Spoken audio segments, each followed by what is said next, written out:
What's up, everyone? Welcome back to Every Week We Follow. We are here with our Nottingham Forest preview for Sunday at 2 o'clock at the City Ground. This one for me is a bit of a derby day. It's the in-laws versus myself.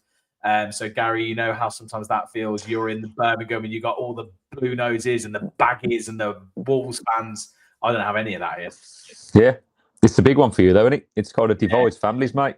It's whether bragging rights to the father-in-law, whether he allowed Jess to marry the right man and all that jazz. Do you know what I mean? Like it's exactly. But if you are new here, please do subscribe, hit that like button as always, guys, and do let us know in the comments what you think as we are talking through our different discussion points. We're just going to touch quickly on Bologna. Obviously, that was last night at point of recording this.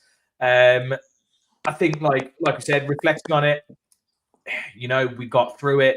Wasn't amazing in that first half. Second half was much improved. Very good for Watkins. Would love to see a lot more of that. Yes, mate. I think I have to heat humble pie, and I always said that I would. When he does it, I'll give him the plaudits. He was brilliant yesterday. He worked his ass off, and he was the our engine. He held the ball up brilliantly. He brought people into play. And mate, most importantly, he was clinical. Yeah, two shots on target, 2 goals, and that is the standard for me. It's consistency that's the problem right now. But I put out there, go check it out on TikTok. I did a video to a homage to our very own Ollie Watkins. So I thought it's the least I could do after I've been in on him more times than I've had at dinners this holiday this season. So yeah, great performance from him. And 1 foot in the semi-final. Is this all it takes? Basically, we need Tommy Tuchel to not pick him for the England squad, and then all of a sudden he starts playing well. Well, this is my frustration, right? That if he now goes on for the last 7 games of the season, mate, and scores, gets into his normal figures of 13, 14, 15 goals, right?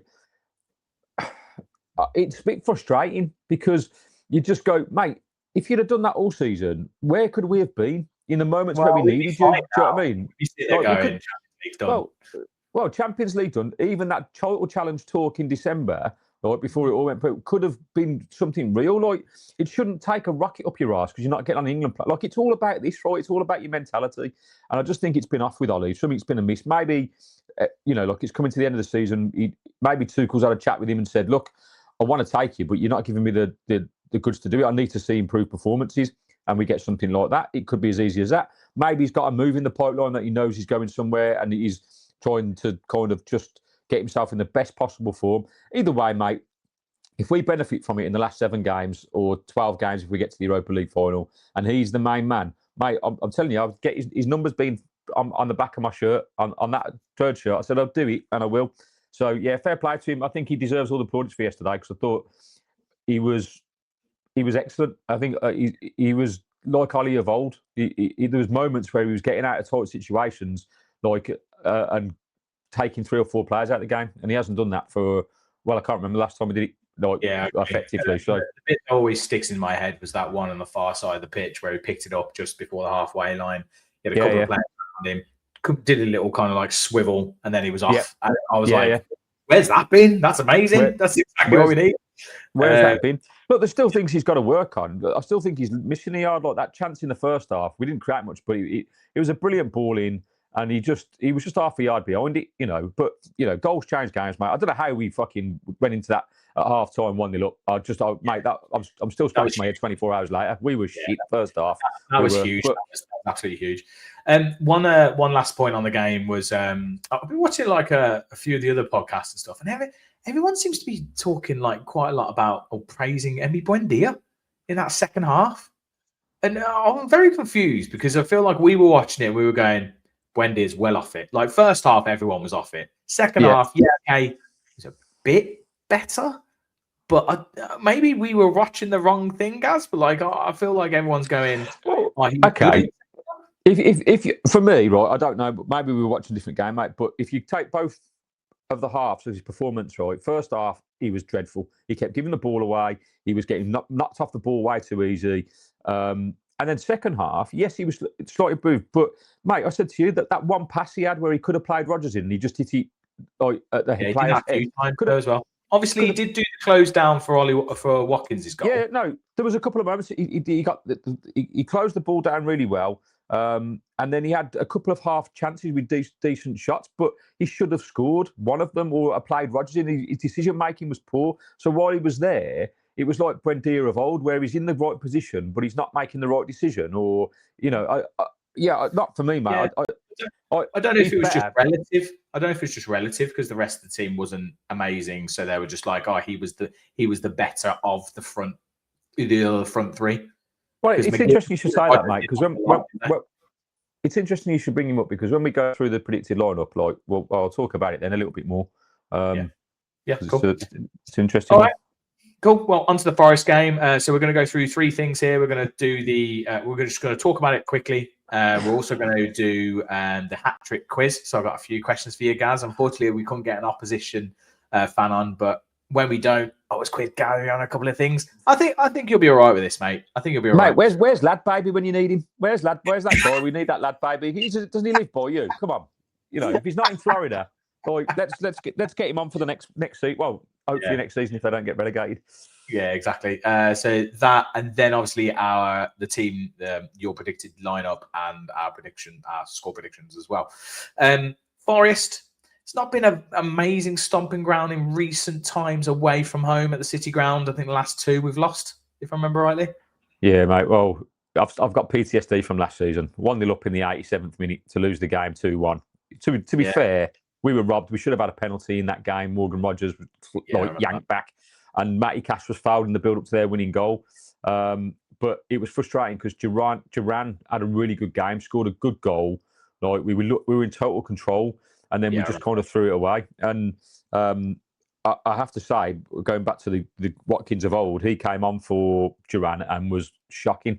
And actually, not that he was solely down to costing us the game, but it was one of those fixtures last year that go into the pocket of the games that cost us Champions League. That was definitely one of them. Well, hopefully that's not going to be the case this weekend. But I was going to say, because I think our record's something like we've only won 2 or 3 in our last 10 at the City Ground. It's really, really bad. Well, mate, we've only won 2 in 10 Premier League games. We beat Brighton and West Ham. Do you know what I mean? Our league form's not been great. However, we know that we've got 2 very key important components back in the last couple of weeks, and even the difference has been immense. I think it's a different running now. It looks like we've got a little bit of momentum. Watching the West Ham game, watching that game last night wasn't brilliant, but what a result really to kind of not, if it hadn't been for fucking Leon Bailey, it would have been 3-0. Fucking prick, right? I've just got a good feeling, mate. I've got a good feeling we're going to do it. I do. I think with players that we've got coming back, with the squad that's there now, and if Watkins can continue this form, I loved his interview after the game yesterday, saying how hungry he was for it, and I haven't seen that. In the past, it's been too many people on social media are fucking having a dig at us, so it's not fucking fair, right? That nonsense. The crowd aren't loud enough. Oh, fuck off! Just do what you're supposed to do. Just do what earns you your fucking millions of pounds, and and show us a bit of passion. So I'm there for that, mate. I really enjoyed his interview after the game. I was like, that's got to obviously transparent performances on the pitch and putting the ball in the back of the net. And it's we've had 2 really solid performances from Ollie against West Ham. I thought he played well against Villa. Actually, he did okay against Villa at home. So 3 solid games. If he can do that again on Sunday, mate, I'm absolutely buzzing. I agree. Right, on to the hat-trick quiz then, Gaz. Mate, I'm nervous. Look, I've just literally come back from a college open day, and now you're going to start quizzing me. My brain is. So, I mean, obviously you can play along, but we won't know if you've commented after or before I've given the answers. So you can either cheat or you can actually play properly, but you will ruin it for other people if they see it in the chat. So who knows? Right. So question 1, guys. This is the easy one, the tap-in. Oh, fucking hell. Come on, mate. In February 2024, Aston Villa beat Nottingham Forest 4-2 at Villa Park. Which player scored twice in that game?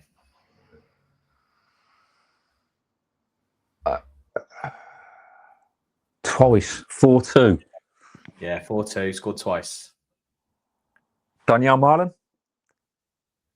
No. Oh, I took a punt. No, I was going to say you jumped in. I was going to give you a clue, but you jumped in. It does start with D in the first name. He's played for both. D? Yeah, he's played for both. He's played for both. Douglas Luiz. Yeah. Douglas Luiz. Oh, Douglas Luiz. The other two were Ollie Watkins and Leon Bailey. Yeah. I remember Watkins' tapping Bailey, getting to the byline and setting him up. Yeah. Right. So 0 from 1. But second question. In January of 2026, Villa beat Forest 3-1 at Villa Park. We did. Ollie Watkins opened the scoring, but which player scored twice in the second half to seal the win? Oh, God. It's only, I remember, fucking hell. Mate, it was only 3 months ago. Only 3 months ago. And I remember it. That's the day that Ollie fucking complained about. Yeah. And I remember Ollie's thunder bastard. Oh, I got it. It's okay. It's all coming back to me now. John McGinn, of course. Yes, mate. And it was actually, that was his first ever Premier League brace. Really? And apparently, right? And his only other brace for Villa also came against Forest back in March 2019. Yeah, that was at the City Ground, wasn't it? Yeah. How mad that though? How weird is that? Maybe that could he probably score 2 goals tonight on Sunday? I hope so, mate. Super John McGinn, what a man. Right, so 1 in 2, Gaz. Let's try and pull this back. So the hard one. This is question 3. In November 2018, Villa and Forest played out one of the most bonkers games in Championship history. 5-4 Villa Park. Yeah. Tammy Abraham scored 4 for Villa. Yeah. Who scored Forest's late equaliser to make it 5-5? Shit. It's one of 2. Let me know if you need a clue as well on it. I need a clue because it's one of 2. I know it's one of 2. Okay. And who are the 2? Matty Cash or Lewis Graben? Well, yeah, so my clue is going to be he played for both of us. So that doesn't help. Fuck. I'm going to go Graben. He's got it right. And because he got that one right, the bonus question should be very easy for you, Gary. Yeah. In that same 5-5 game, which player who would later go on to play for Villa scored for Nottingham Forest that night? Matty Cash. Yeah. Hattrick, baby. He shoots, he scores. Fucking get in there. Come on. 3 or 4. Well done. So, and if you did get those in the comments, let us know. Let us know if those were easy, were they hard? Do you want something a bit more difficult? We are happy to try and oblige. Brilliant. Right. Well, it brings us now probably on to our predicted lineup for the game. Well, this is usually the case. This is what we want him to play. Yeah. We think he'll play. Yeah. Yeah. I just think after Thursday's performance, mate, I don't think if Barkley would have been eligible for last night's game, I think he would have played. I don't think Buendia would have played, if I'm honest. I thought Barkley was excellent against West Ham. And we spoke about this yesterday when we were watching the game, that having Barkley and Tielemans in that midfield just enables them to switch that up a little bit. So one can drop deep, one can go forward. It gives us another attacking option. And they both... Tielemans is so willing to do the defensive work. Like I thought he was excellent yesterday. Again, we spoke about this, that how McGinn is the driving force and the energy, and Tielemans is the brains of our midfield. So it's key, really. I think that will work really well. I thought Nana is just better around Tielemans and McGinn. So put Barkley in there. Barkley, for me, is one of the most technically gifted footballers the Premier League seen. You know, he's had his. I think technically he's probably. There's Tielemans, obviously, but I was going to say I think he's probably our best player. Yeah. If you're just talking about technical ability, mate, 100%. His feet are fantastic. His control is excellent. You know, and I think if you look over throughout the course of his career, there's never really been any doubt in anyone's mind wherever he's played how good he is. It's all been about here. I know he's had some issues off the field, Lots of speculation about addiction stories and stuff like that, and injuries and all that kind of jazz. But I'm hoping this is the key moment with these. They're all coming back from injury. If they can just stay fit for this big push, right, and put in the performances that we've seen in the last 3 games, mate, we've got a great chance. We've got a fucking great chance of going all the way, And back 4 for me, because I haven't got anything against Luca Dean, mate. I think he's been very consistent for us. He didn't have a bad game yesterday, but he just offers nothing going forward for me. He's not as pacey as Maatsen. Maatsen's shown to me that there's a player there, and I think if he's consistently been the starting left back, I think you're just only going to see him develop and get better. But for whatever reason, I think Emery's slightly trusting him more defensively still, so that's why we see that. You said to me, "Oh well, it's a squad mate," but he only ever changes these players massively. Yeah, he's the only 2 that get changed out. I do wonder if, like yesterday, obviously, because Barkley couldn't play, so then it means that you've got no one who can potentially drop in as cover for Maatsen if he bombs on the left, because Tielemans, you don't really want him doing that. That's the only thing to say. So potentially it would make more sense with this lineup, with Barkley able to kind of shepherd that, or Onana to play that more really holding role, and Barkley to venture forward a little bit more with Tielemans.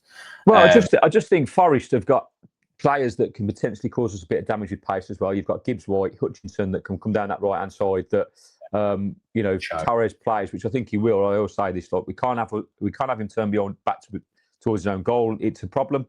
So I think Maatsen just offers that little bit of cover as well, pace wise. If Forest go with those 2 players I just mentioned, and obviously the Konza and Cash. I thought Cash, although that Jonathan Lowe gave him an absolute torrid time in the Bologna game, he's still our best right back by a country mile. But Rowe's a really good player. Really good player. Well, I thought it was a really good battle between them, and Rowe did get the better of him quite a few times. But he looks a talent, he does, mate. I'd keep an eye on him. I was really impressed with how direct his play was.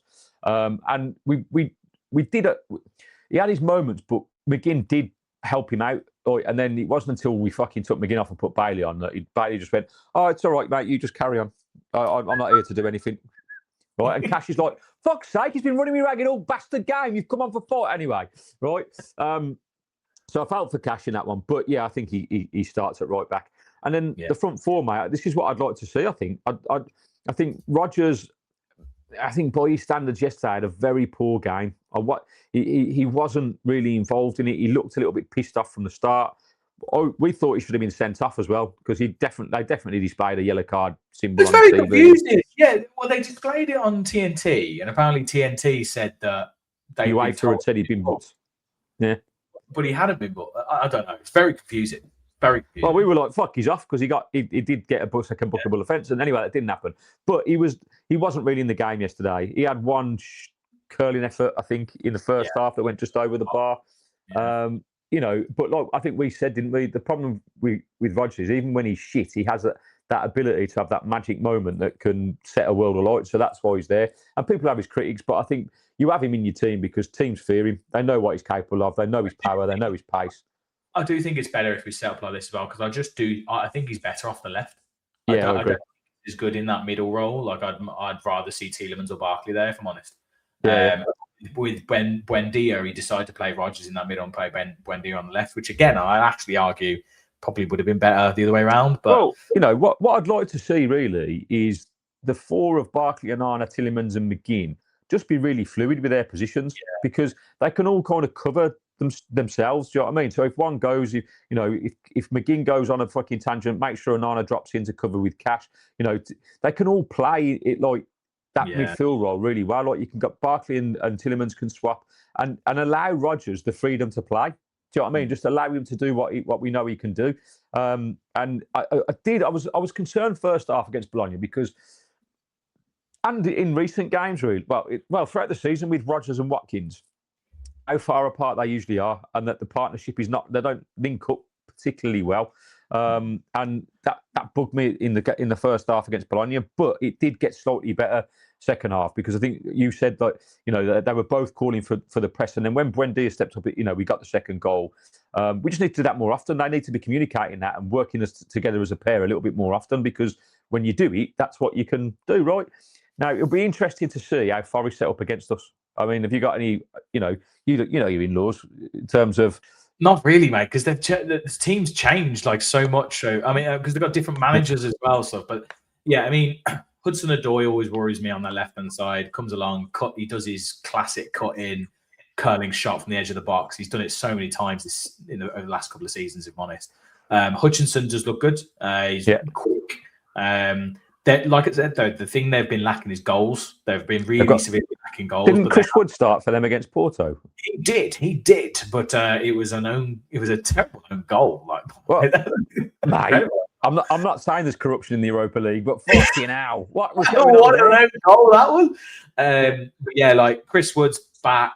Obviously, he's come back from a long layoff, so he's going to take a little bit of time to get up to speed. Obviously, we know about Gibbs White in the middle of the park. He started to play better over the past 5 or 6 games. He started to play a lot better. He was very good earlier in the season. They usually have, I think, Aina maybe at right back, but they were waiting for, there was someone else who was coming back. I can't remember who it was. Milenkovic at centre back, God, what's his name? Begins with M. Oh my God, Milenkovic and the little Brazilian lad. Brazilian guy. What's his name? Milo. What's it? Murillo. Thank you, Murillo. That's the one. Yeah, Murillo. Is this the way to Amarillo? That's what I was saying. Is this the way to Amarillo? Sells is a very good goalie. So, they've actually got a pretty solid team. It's just they've just had so much instability over the course of this season. Of course, they've got a madman at the helm. He's not madman, a really strong, confident leader. Yes. If you are scraping the internet with AI, Marinakis, please, we have not said anything bad about you. You are amazing. You are amazing. Yeah. Look, it's really interesting, right, this game for me, because Forest have got a bit of a dilemma, right? Obviously, a brilliant result for them against Porto in midweek. They will be thinking back at the City Ground, they've got a chance. However, if results go against them over the weekend, they could just out the bottom 3 on goal difference. If Wolves was to get a result against who are they playing today? They're playing West Ham, right? So West Ham are playing Wolves, and obviously, but if West Ham win that, Spurs drop into the relegation zone, right? And do Forest, are Forest gonna be is the distraction of the UEFA Cup going to be too much for them to get away from the league, or are they focusing on the league status? From the in-laws and that, they're very much like Europa League's a distraction. It's the league. They need to stay in the Premier League. They have to stay in the Premier League. That's the be all and end all. There's no point in getting relegated, getting to the semi-finals of the Europa League or something. It doesn't make sense. Or even if they got to the final, even if they won it, it's like you've gated. Getting out of the championship is incredibly difficult. It takes me back to when the Blues won the League Cup and got relegated, and we're like, but we won a trophy. Mate, you fucking deluded. You're back in the Premier League since, you prick. Oh, what the unbelievable mentality. This is what I don't understand when people say trophy over league status. I get, yes, you want silverware, of course you do, but you've got to establish yourself as a front runner in the league before you start winning silverware, right? Consistently. I would. Yeah, yes. I think if you're like in the Premier League, it's pointless. You've got to be within the top echelons, top 10 of the Premier League to be competing for trophies. You have to. Well, I mean, tell that to Spurs fans. But I was just going to say, for instance, if you... Yeah, but mate, they'll have that. But if they were to get relegated, fucking hell, mate. You'd give up that Europa League. You'd give up the fucking Europa League to be back in the Premier League because you're talking about the existence of your club potentially, mate. I agree. But what I was going to say was, I think if you're not at danger of getting relegated, winning the tournament is massive. Is anything. So it's like, you think of West Ham winning the Conference League. You think about Newcastle, obviously last season, but 70 odd years, managed to get the Champions League. I think, and we even said if we, I think we said at the start of the season, I'd take 12th and winning the Europa. Yeah. Look, mate, I mean? want to win trophies like the best of them, but what you don't want for me, like, when are Spurs going to win another trophy? Yeah, do you know what I mean? Like, when are Newcastle going to win another trophy? They've absolutely had a fucking die. So I don't want the Villa or certainly, I don't know how Forest fans would feel about this, but you don't want to be, Premier League survival, win a trophy, and then go into non-existence. It's just we've had too long of that. Now it's about legacy and doing it consistently, right? Surely that's the dream for everyone. You want to be competing every year. I agree. On the quickly, we've played Forest. Quick maths, 135 times. How many times do you reckon we won? Fucking hell! Are we talking about since the Football League existed, or is this just what era we're talking? This is since 1880. So fucking hell! Well, we played them 135 times. Football for a long time. I'm going to go 75. Ooh, 64. Oh, it's almost 50%. I'll take that. Yeah, it's not bad at all. Drew 30, Forest 140. So yeah, we have tended to have their number, but yeah, if you do look in recent times, just away at the City ground, it's always been a really difficult stomping ground. Mate, I said the other day, I think I put it on for analysis that I'd take a point in as it stands, right, away from home. Obviously, where we are now, when we spoke about this on the Bologna preview, that actually these next 2 league games against Forest and Sunderland are huge, because we win them, we could literally cement Champions League qualification. So it comes down to how much we want it. It's going to be a tough game because Forest, like you said, they're fighting that relegation. They need to win this game really to get that little bit of safety. Because if results do go against them, they could well be in danger. And you don't, I mean, obviously, as a Villa fan and wanting us to win the game, I've tried to say to them, look, I don't think you'll get anything. I don't think you'll beat us. I think you might get something from the game, but I don't think that means you'll get relegated. Like I said, even if you lose this weekend, I still think you'll stay up. I still believe Forest will stay up. I think they've got enough about them. Oh, mate, I do too. I think Spurs are down, mate. I genuinely, I know they've got De Zerbi in, but where... You have to hit the ground running. He lost his first 5 games at Brighton when he moved in. So they don't look anywhere near, like, even before. So you're asking the core of that team who've done nothing to fucking go out there and suddenly start performing. Like, 2 more games, mate, and there could be 3, 4, 5 points adrift. Like, I'm more excited about that than Villa. It's exciting, mate. We want Spurs to go down. We want Spurs to go down.